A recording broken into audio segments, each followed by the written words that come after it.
സല്ലല്ലാഹു അലൈഹി വസല്ലമിന്റെ ശിക്ഷണം കിട്ടിയ സ്വഹാബ വനിതകളാണത്. ദൃഷ്ടി താഴ്ത്താൻ പറഞ്ഞു, നടത്തത്തിൽ ശ്രദ്ധിക്കാൻ വേണ്ടി പറഞ്ഞു. വിവാഹം കഴിഞ്ഞാൽ പോലും എന്റെ ഭാര്യയാണെന്ന നിലക്ക് പരസ്യമായി നീ നിന്റെ ഭാര്യയുമായി നടന്നിട്ടുള്ള കാര്യങ്ങളെ പുറത്തു പറയരുതെന്ന് പഠിപ്പിച്ചതാണ് ഇസ്ലാം. സല്ലല്ലാഹു അലൈഹി വസല്ലം അതാ പഠിപ്പിച്ചത്. എന്ത്? വിവാഹിതരായ ദമ്പതികളോട്, സ്ത്രീ പുരുഷന്മാരോട് പറഞ്ഞു, നിങ്ങളുടെ സ്വകാര്യ നിമിഷങ്ങളെക്കുറിച്ച് വാക്കാലോ പ്രവൃത്തിയാലോ ഉണ്ടായ നിങ്ങളുടെ ഇണയുമായി പങ്കിട്ട സ്വകാര്യ നിമിഷങ്ങളെ സംബന്ധിച്ച് പുറത്തു പറഞ്ഞു പോകരുത്. ഇന്ന മിൻ ശിറാരി നാസി ഇൻദല്ലാഹ്, അല്ലാഹുവിന്റെ അടുക്കൽ മൻസിലത്തൻ യൗമൽ ഖിയാമ, ഖിയാമത്ത് നാളിൽ ഏറ്റവും ദുഷിച്ച സ്ഥാനം, ഏറ്റവും മോശപ്പെട്ട സ്ഥാനത്തേക്ക് തള്ളപ്പെടുന്ന ഒരു വിഭാഗമുണ്ടവരാരാണ്? റജുൽ, ഒരാൾ, യുഫ്ളി ഇലാ ഇംറഅതിഹി വ തുഫ്ളി ഇലൈഹി, തന്റെ ഭാര്യയുമായി സ്വകാര്യതകൾ പങ്കിടുന്നു, അവൾ ഇങ്ങോട്ടും സ്വകാര്യതകൾ പങ്കിടുന്നു. സുമ്മ യൻശുറു സിർറഹാ, എന്നിട്ട് അവളുടെ സ്വകാര്യങ്ങളെ പുറത്തേക്ക് പ്രചരിപ്പിക്കുന്ന, പറയുന്നവൻ നാളെ പരലോകത്ത് ഏറ്റവും വൃത്തികെട്ടവന്മാരുടെ ലിസ്റ്റിലാണെന്ന് ഹബീബ് സല്ലല്ലാഹു അലൈഹി വസല്ലം പറഞ്ഞിരിക്കുകയാണ്. ഹദീസ് വിശദീകരിച്ചുകൊണ്ട് മഹാനായ ഇമാം നവവി റഹ്മത്തുള്ളാഹി അലൈഹി പറയാണ്, വഫിൽ ഹദീസ്, ഈ ഹദീസിൽ നിന്ന് നമുക്ക് മനസ്സിലാക്കാം, തഹരീമു ഇഫ്ശാഇർ റജുൽ മാ യജ്രി ബൈനഹു വ ബൈന ഇംറഅതിഹി മിൻ നുമൂരിൽ ഇസ്തിംതാൾ, ഒരാൾ തന്റെ ഇണയുമായി പങ്കിട്ട സ്വകാര്യതയുടെ സുഖാസ്വാദനങ്ങളുടെ ഒരു കാര്യത്തെ സംബന്ധിച്ചും പുറത്തേക്ക് പറയാൻ പാടില്ല, ഹറാമാണ്. അതിന്റെ വിശദാംശങ്ങളിൽ ഒന്നുപോലും അതിനെ വിശദീകരിക്കാൻ പാടില്ല. വാക്കാലോ പ്രവൃത്തിയാലോ ഏതെങ്കിലും രൂപത്തിലുള്ള ഒരു കാര്യം അത്തരം ഘട്ടങ്ങളിലുള്ളത് എടുത്ത് പറയാൻ പോലും പാടില്ല. ആരെ?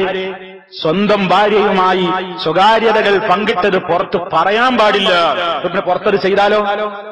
എന്റെ ഭാര്യയല്ലേ എന്ന നിലക്ക് എനിക്ക് പരസ്യമായി മൈതാനിയിൽ വെച്ച് എന്റെ ഭാര്യയെ ചുംബിക്കാമോ? എന്റെ ഭാര്യയല്ലേ എന്ന് എനിക്ക് എന്തുമാവാമോ? ഞാൻ വിവാഹം കഴിച്ച പെണ്ണാണ്, ഞാൻ പരസ്യമായി പന്തലിൽ വെച്ച് വധുവിന്റെ രക്ഷാധികാരിയിൽ നിന്ന് ഞാൻ ഏറ്റെടുത്തു എന്ന് പറഞ്ഞ എന്റെ പെണ്ണിനെ ഉമ്മ വെക്കാനും കെട്ടിപ്പിടിക്കാനും ലൈംഗികമായ ചേഷ്ടകൾ നടത്താനും മൈതാനത്ത് വെച്ച് എന്റെ സ്വാതന്ത്ര്യത്തെ കൂച്ചുവിലങ്ങിട ആരാണോ ഇവിടെ എന്ന് ചോദിക്കാൻ ഒരു മുസ്ലിമിന് പാടുണ്ടോ? പാടില്ല. സ്വന്തം ഭാര്യയാണെങ്കിൽ വരെ അത് പാടില്ല എന്നാണ് ഇസ്ലാം പറഞ്ഞത്. ഭാര്യ നിന്റെ വീട്ടില്, പുറത്തല്ല, അത് നിന്റെ വീട്ടിലാ വേണ്ടത്. ഇതാണ് ഇസ്ലാമിന്റെ നിയമം. അതുപോലും അറിയാത്ത ആളുകളാണ് ഇപ്പോ ചുംബിക്കാൻ വേണ്ടി മൈതാനത്തേക്ക് ഓടാൻ വേണ്ടി വെമ്പിക്കൊണ്ടിരിക്കുന്നത്. ഓടാണ്, പരസ്യമായ ചുംബനത്തിന് വേണ്ടി ഒരുങ്ങുകയാണ് നമ്മുടെ കേരളം. ഇവിടെ കേരളത്തിൽ പരസ്യമായ ചുംബനത്തിന് വേണ്ടി ഒരുങ്ങുകയാണ് യുവാക്കൾ.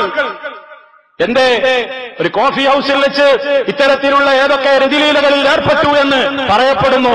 അതിന് പ്രതിഷേധിക്കാൻ വേണ്ടി ആരൊക്കെയോ ഏതൊക്കെ രൂപത്തിൽ പ്രതികരിച്ചപ്പോ അതിനെ ഞങ്ങൾ പ്രതിഷേധിക്കും, ഇങ്ങനെ കാണിക്കുമ്പോൾ ഒരാൾ പറഞ്ഞു എതിർത്താ ഞങ്ങൾ ഒപ്പിക്കുന്നു. പരസ്യമായി ചെയ്യാൻ പോവാണ്.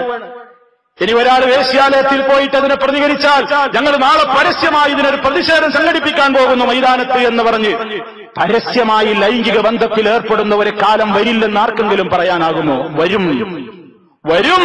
മഹാനായ നബി സല്ലല്ലാഹു അലൈഹി വസല്ലം പറഞ്ഞിട്ടില്ലേ, ലാ തഖൂമു സ്സാഅ, ലാ തഖൂമു സ്സാഅ, അന്ത്യനാൾ സംഭവിക്കൂല. ഹത്താ യതസാഫദൂന ഫിത്തുറുഖി തസാഫുദൽ ഹമീർ, കഴുതകൾ ഇണചേരുന്നത് പോലെ പരസ്യമായി മൈതാനത്ത് വെച്ച് ഇണചേരുന്ന ഒരു കാലഘട്ടം ഈ ഭൂമിയിൽ സംഭവിക്കുന്നത് വരെ അന്ത്യനാൾ സംഭവിക്കുന്നതല്ല. ഹബീബ് സല്ലല്ലാഹു അലൈഹി വസല്ലം അക്കാലഘട്ടത്തിലേക്ക് പോവുകയാണ്.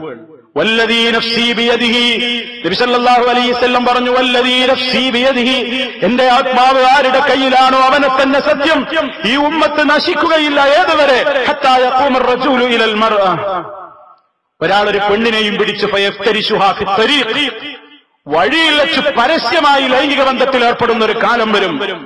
ഫയകൂനു ഖിയാറുഹും യൗമഇദിൻ, ആ കാലഘട്ടത്തിലെ ഏറ്റവും നല്ല മനുഷ്യൻ ആരായിരിക്കുമെന്നോ, മൻ യഖൂലു, ഇപ്രകാരം പറയുന്നവനായിരിക്കും, ലൗ വറൈതഹാ വറാഅ ഹാദാ ഹായിഫ്, ഈ മതിലിന്റെ അപ്പുറത്തേക്ക്, ആ മറയിലേക്ക് ചേർന്ന് കിടക്കടാ, ഒന്ന് മറക്കപ്പുറത്തേക്ക് പോരെ നിങ്ങളുടെ ഈ ചേഷ്ടകൾ എന്ന് പറയുന്നവനായിരിക്കും അക്കാലഘട്ടത്തിലെ ഏറ്റവും ഉത്തമനെന്ന് ഹനായ റസൂലുള്ളാഹി സ്വല്ലല്ലാഹു അലൈഹി വസല്ലമിൽ നിന്ന് റിപ്പോർട്ട് ചെയ്യപ്പെട്ടിരിക്കുകയാണ്. ഇവിടേക്കാ കാലഘട്ടം പോകുന്നത്, ഇവിടേക്കാണ് കാലഘട്ടം പോകുന്നത്. അതുകൊണ്ട് അതൊന്നും അത്ര കാര്യം